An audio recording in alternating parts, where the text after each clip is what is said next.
Hello everyone and welcome to the channel. आजको हाम्रो topic रहेको छ इरर एनालाइसिस। अब इरर के हो, इररलाई कसरी डिफाइन गर्ने, फिजिक्समा कसरी हामी इररलाई लिन्छौँ, मेजरमेन्टमा कसरी लिन्छौँ, त्यसलाई इररको डेफिनेसन लेखौँ र इरर के हो त्यसलाई हामी बुझौँ। यदि इररलाई मलाई डिफाइन गर्नुपर्छ त म कसरी डिफाइन गर्छु भन्दाखेरि hard we try there is always some difference between measured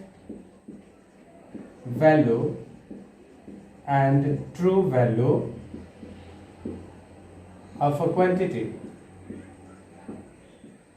यार यसले के बताउँछ, हामी जुनसुकै कुराको मेजरमेन्ट गरौँ ल्याबोरेटरीमा, जुनसुकै कुराको या फिर जहाँ पनि मेजर गरौँ त हामीले मेजर्ड गरेको भ्यालु जहिले पनि यो जुन ट्रु भ्यालु हुन्छ क्वान्टिटीको त्योभन्दा फरक आउँछ। जसरी एउटा इक्जाम्पलले क्लियर गरौँ, मानिहालौँ कसैले एक स्मल जी को भ्यालु निकालिरहेको थियो ल्याबोरेटरीमा र स्मल जी को ट्रु भ्यालु भनौँ या फिर स्ट्यान्डर्ड भ्यालु हामीले 9.8 मिटर पर सेकेन्ड स्क्वायर लिने गर्छौँ। त्यो जुन स्टुडेन्टले या फिर जसले क्यालकुलेट गर्छ त्यसको भ्यालु अलवेज 9.8 भन्दा कम या फिर बढी या फिर यसको नजदिक आउँछ, कहिले पनि 9.8 आउँदैन। There is always error, always difference. त यो जुन डिफरेन्स हुन्छ एक्चुअल भ्यालु र हामीले क्यालकुलेटेड गरेको भ्यालु, हामी एक्चुअल भ्यालुलाई ट्रु भ्यालु भन्छौँ, मिन भ्यालु पनि भन्दै गर्छौँ। अगाडि पढ्दा पढ्दा हामीलाई यो क्लियर हुन्छ के भन्दैछ यो कुरा। There is always difference. जतिसुकै हामी जे पनि गर्दाखेरि there is always difference and that difference give birth to the error. अनि यसैले हामी के गर्छौँ, एनालाइज गर्छौँ। अब इररलाई कसरी रिड्युस्ड गर्ने, इरर कसरी बढ्छ, त्यसलाई हामी क्वेसन्सहरूमा कसरी लिने, त अगाडि हामी यस्तै पढ्दै जान्छौँ। त इररको कहानी हाम्रो यहाँबाट सुरु हुन्छ। अब इररमा केही टर्म्सहरूलाई हामीलाई बुझ्नुपर्छ, जसरी भयो एक्युरेसी र प्रिसिजन अफ इन्स्ट्रुमेन्ट। ल त एक्युरेसीलाई हामी कसरी डिफाइन गर्छौँ र यो के हो यसलाई हामी बुझौँ। त यदि म यसलाई डिफाइन गर्छु भन्दाखेरि यसले के भन्छ,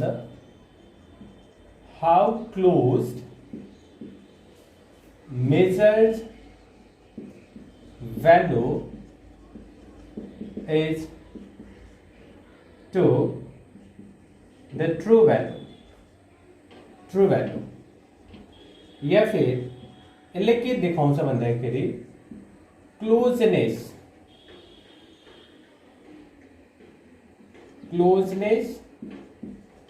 of measured value with true value. ल यसले अलि इक्जाम्पलले क्लियर गरौँ। एक्युरेसी हामी सबैजनाले थाहा छ, एक्युरेसी भनेको के हो, कति एक्युरेट छ। तर यसलाई इररमा कसरी लिने, एउटा इक्जाम्पलबाट क्लियर गरौँ। यही इक्जाम्पल क्लियर गरौँ। कसैले ल्याबोरेटरीमा जी को भ्यालु क्यालकुलेट गर्दै थियो, त्यसले पायो 9.7 मिटर पर सेकेन्ड स्क्वायर। अर्कोजनाले क्यालकुलेट गर्दा 9.6 मिटर पर सेकेन्ड स्क्वायर पायो। कोही थियो जसले क्यालकुलेट गर्दाखेरि 9.5 मिटर पर सेकेन्ड स्क्वायर पायो। त यहाँ तर एक्चुअल जुन जी को भ्यालु हुन्छ, जुन स्ट्यान्डर्ड भ्यालु हामी लिने गर्छौँ, त्यो हाम्रो के हो 9.8 मिटर पर सेकेन्ड स्क्वायर। त यहाँ यसले क्यालकुलेट गरेको भ्यालु यसको नजदिक छ योभन्दा। त एक्युरेसी के बताउँछ कि your calculated, your measured value actual value को कति नजदिक छ, यही हो हाम्रो accuracy.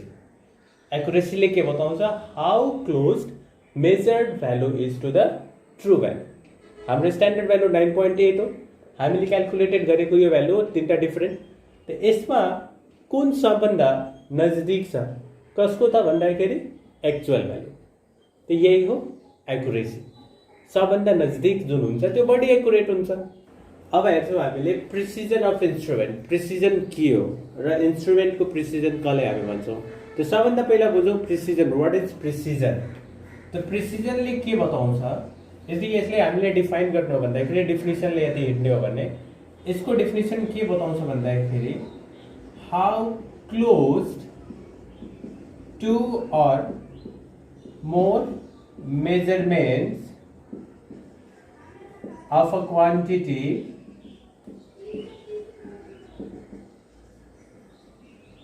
with each other, no matter measurement are accurate or not. यहाँ हेरौँ, डेफिनेसनले यो भन्छ। यसलाई हामी अलि एउटा इक्जाम्पलले राम्ररी बुझौँ। डेफिनेसनले के भन्दो रहेछ कि दुई या फिर दुईभन्दा बढी मेजरमेन्ट तिनीहरूले एक आपसमा कति क्लोज छ यो म्याटर गर्दैन कि त्यो जुन हामी भ्यालु क्याल्कुलेट गरेका छौँ, जुन मेजर्ड गरेका छौँ, त्यो मेजर्ड भ्यालु एक्युरेट छ छैन, स्ट्यान्डर्ड भ्यालुको नजिक छ छैन, एक्युरेसीले यो प्रिसिजनले केही छैन। यसले के भन्छ भन्दाखेरि दुईटै या फिर दुईभन्दा बढी आफैमा मेजर्ड गरेको भ्यालु एक आपसमा कति एक्युरेट छ, एक आपसमा कति क्लोज छ त्यो बताउने गर्छ प्रिसिजनले। यसलाई एउटा इक्जाम्पलबाट क्लियर गरौँ। जसरी म इक्जाम्पल यो दिन्छु। हामीले सबजनाले हेरेको आरजेडीको बोर्ड हामी सबजनाले हेरेका छौँ। ल त्यो दुईवटा यहाँ म बनाउँछु। ल यहाँ अब दुईवटा प्लेयर छन्, एउटा P1 र एउटा P2। अब यसको जुन सेन्टर छ यसलाई हामी भन्ने गर्छौँ बुल्स आई। हामीले थाहा छ आरजेडीमा यो जुन सेन्टर हुन्छ सबजनाको यहाँ हान्दाखेरि सबभन्दा बढी मार्क्स पाउँछ। त्यो यो प्लेयर P1 छ र एउटा प्लेयर P2 छ। यिनीहरूलाई के गर्नु छ भन्दाखेरि यो बुल्स आईलाई हिट गर्नु छ। त्यो एकजनाले हिट गरिरहेको छ, त्यसको एउटा एरो यहाँ लाग्यो, अर्को एरो यहाँ, अर्को एरो यहाँ, अर्को एरो यहाँ र एउटा एरो यहाँ, 5वटा एरो भयो। र प्लेयर 2 ले त्यही बुल्स आईलाई नै हिट गर्न कोसिस गर्यो, तर त्यसको एरो एउटा यहाँ, एउटा यहाँ, एउटा यहाँ, अर्को यहाँ र अर्को यहाँ लाग्यो। त हेरौँ, त यदि हामी एक्युरेसी र प्रिसिजनलाई कम्पेयर गरेर पढ्छौँ त्यो हाम्रो इजी हुन पुग्छ। This is more accurate and less precise, but this is more precise and less accurate. ल क्लियर गरौँ प्रिसिजन र एक्युरेसी के हो। एक्युरेसी हामी पढे के हो, मेजर्ड भ्यालु ट्रु भ्यालुको कति नजिक छ, यो सबै एरोहरू यो बुल्स आईको कति नजिक छ, यो हो हाम्रो एक्युरेसी, यो हाम्रो एक्युरेट भ्यालु। र प्रिसिजनले के भन्छ, दुई या फिर दुईभन्दा बढी मेजर्ड भ्यालु एक आपसमा कतिको नजिक छ। जसरी यहाँ हेरौँ, यो जुन हाम्रो यो 5वटा एरो छ एक आपसमा कति नजिक छ, बढी नजिक छ, योभन्दा धेरै नै नजिक छ। यिनीहरूको बिचको डिफरेन्सेस धेरै कम छ, तर यो सबै बिचहरूको डिफरेन्सेस के छ, बढी छ। यो एक्युरेट छैन, एक्युरेसीको नजिक छैन। जसरी हामीलाई त बुल्स आई हिट गर्नु थियो तर यो छैन त्यसको नजिक, यो छ। त this is more accurate but this is more precise. So प्रिसिजनको मिनिङ यो हो कि दुई या फिर दुईभन्दा बढी मेजरमेन्ट एक आपसमा कति नजिक छ, no matter whether that they are correct or not. यसलाई कुनै एक्युरेसीले त्यसले मतलबै हुँदैन। So this is precision and this is accuracy. I hope clear भएको होला। यो त प्रिसिजनको मिनिङ भयो। अब प्रिसिजनलाई हामी मेजरमेन्टमा कसरी लिन्छौँ त्यो हेरौँ। त प्रिसिजनले के गर्छ भन्दाखेरि this shows the limit or resolution of an instrument। कुनै पनि इन्स्ट्रुमेन्टको यसले लिमिट बताउने गर्छ या फिर त्यसले हामी रिजोल्युसनको रूपमा पनि भन्न सक्छौँ।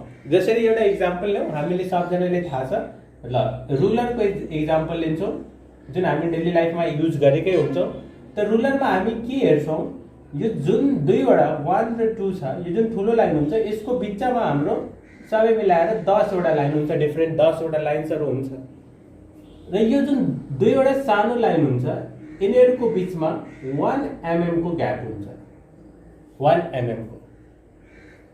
यो जुन 1 mm को ग्याप हुन्छ यसले के बताउँछ, यो रुलरले 1 mm भन्दा सानो भ्यालु मेजर गर्न सक्दैन। यदि त्यो भ्यालु हामी मेजर गर्न कोसिस गर्छौँ त that is wrong, that is रङ।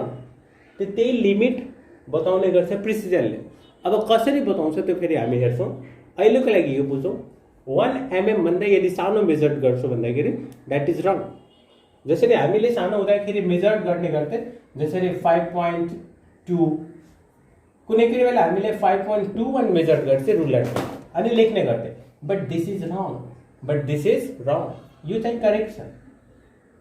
रुलरले यो मेजर गर्दाखेरि गलत हुन्छ। 5.23 दिस इज अल्सो करेक्ट, रङ। तर त्यही 5.3 दिस इज करेक्ट। अब यहाँबाट हामीले के बुझ्न सक्छौँ भन्दाखेरि यो जुन प्रिसिजन छ दिस सोज द लिमिट। अब कसरी सो गर्छ त्यो हेरौँ। यसले लिमिट कसरी सोज गर्छ भन्दाखेरि precision of an instrument is determined by least count। कुनै पनि इन्स्ट्रुमेन्टको प्रिसिजन कति छ त्यो हामी कसरी डिटरमाइन गर्छौँ भन्दाखेरि लिस्ट काउन्टको हेल्पले। अहिले मैले भर्खर बताएँ कि 1 mm छ, योभन्दा यसले सानो मेजर गर्छ भने गलत। 1 mm भन्दा सानो मेजर गर्छ स्केलले त गलत। यो यसको लिमिट हो, योभन्दा सानो मेजरमेन्ट गर्न सक्दैन। त यो कहाँबाट हामीले डिटरमाइन गर्छौँ प्रिसिजन भन्दाखेरि लिस्ट काउन्ट। अब लिस्ट काउन्ट के हो त्यो पनि हामीले बुझ्नुपर्छ। त लिस्ट काउन्ट भन्दाखेरि कुनै पनि इन्स्ट्रुमेन्टको सबभन्दा सानो मेजरमेन्ट, कुनै पनि इन्स्ट्रुमेन्टको सबभन्दा सानो मेजरमेन्ट। जसरी रुलरको केसमा हेर्न भने 1 mm भयो। अब त्यस्तै थुप्रै मेजरमेन्ट गर्ने इन्स्ट्रुमेन्ट्सहरू हुन्छ जुन कि फिगरमा हेर्न सक्नुहुन्छ। जसरी यहाँ माथि फिगर आइरहेको छ, जसरी हाम्रो एउटा भर्नियर क्यालिपर हुन्छ। यसले के गर्छ भन्दाखेरि हाम्रो 1/10 mm सम्मको मेजरमेन्ट गर्न सक्छ। यदि यसलाई म के गर्छु भन्दाखेरि सेन्टिमिटरमा कन्भर्ट गर्छु त यो हुन पुग्छ हाम्रो 0.01 सेन्टिमिटर भर्नियर क्यालिपरले। रुलर 1 mm सम्मको लागि त यसलाई 1 mm लाई यदि म सेन्टिमिटरमा कन्भर्ट गर्छु भन्दाखेरि 0.1 सेन्टिमिटर। अर्को हुन्छ हाम्रो स्क्रु गज।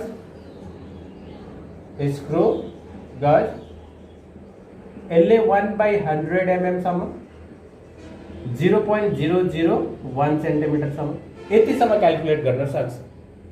त यो इन्स्ट्रुमेन्टहरूको जुन लिस्ट काउन्ट छ that list count shows the precision of the instrument.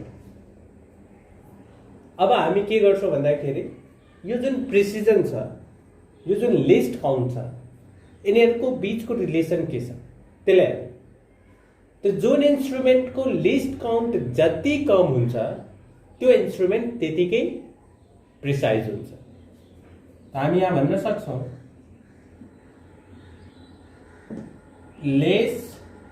List count, जुन इन्स्ट्रुमेन्टको लिस्ट काउन्ट कम हुन्छ त्यसको प्रिसिजन बढी हुन्छ। यो भन्नुको मतलब के हो भन्दाखेरि यदि हामीले यस्तो इन्स्ट्रुमेन्ट्सहरूलाई युज गर्छौँ जसको प्रिसिजन बढी छ भन्दाखेरि त्यसको लिस्ट काउन्ट कम हुन्छ, या फिर लिस्ट काउन्ट कम भएको इन्स्ट्रुमेन्टलाई युज गर्दा हामी जुन भ्यालुहरू पाउँछ that will be more precise. ल अब त्यो प्रिसिजनको केसमा त्यो भ्यालुहरू एकुरेट पनि हुनसक्छ नपनि हुनसक्छ। एकुरेसीले त्यसलाई केही त्यो एफेक्ट गर्दैन।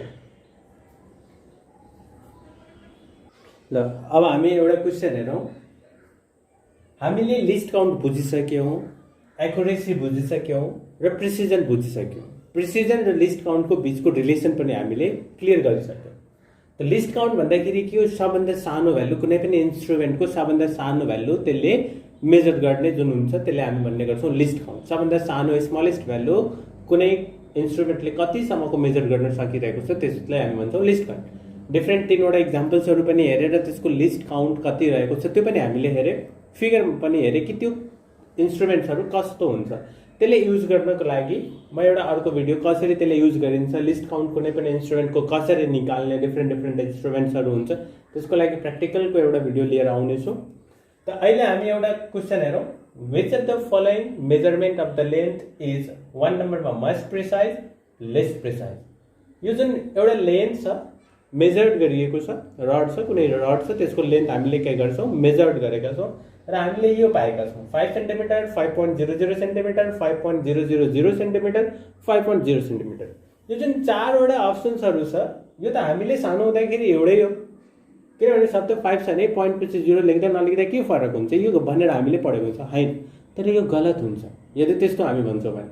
यसको लागि हामीले सिग्निफिकेन्ट फिगरमा हेर्नेछौँ कि यसको मिनिङ के हो। अहिलेको लागि त हामीलाई लिस्ट काउन्ट र प्रिसिजन चाहिएको छ। त यहाँ मस्ट प्रिसाइज पहिले हामी के पढ्यौँ, जसको लिस्ट काउन्ट धेरै कम हुन्छ त्यो बढी प्रिसाइज हुन्छ। जुन इन्स्ट्रुमेन्टले धेरै कम एमाउन्टमा मेजर्ड गर्छ भ्यालुहरू, धेरै सानो सानो भ्यालुहरूले मेजर्ड गर्न सक्छ, त्यसलाई हामी भन्छौँ बढी प्रिसाइज छ। त यदि यसको लिस्ट काउन्टको कुरा डेसिमल पछिको भ्यालुहरूले मेजर गर्न सक्दैन, यो जुन इन्स्ट्रुमेन्टले मेजर गरेको छ त्यो इन्स्ट्रुमेन्टले यदि म 5.1 मेजर गर्न जान्छु त द्याट इज रङ। डेसिमल पछि यसले मेजर गर्न सक्दै सक्दैन, पोइन्टपट्टि दुईटा। यसको लिस्ट काउन्ट 0.1 सेन्टिमिटर भयो, 0.01 सेन्टिमिटर। त्यस्तै हेर्ने भने यो डेसिमल पछि 3वटा डिजिटसम्मलाई मेजर्ड गर्न सकिरहेको छ र यो डेसिमल पछि एउटा।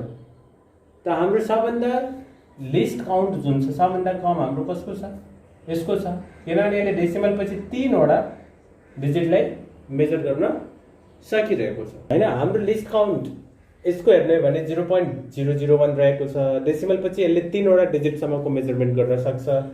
यसको यदि हामी लिस्ट काउन्ट हेर्छौँ भन्दाखेरि दिस इज 0.1, डेसिमल पछि एउटा मात्र मेजर गर्न सक्छ।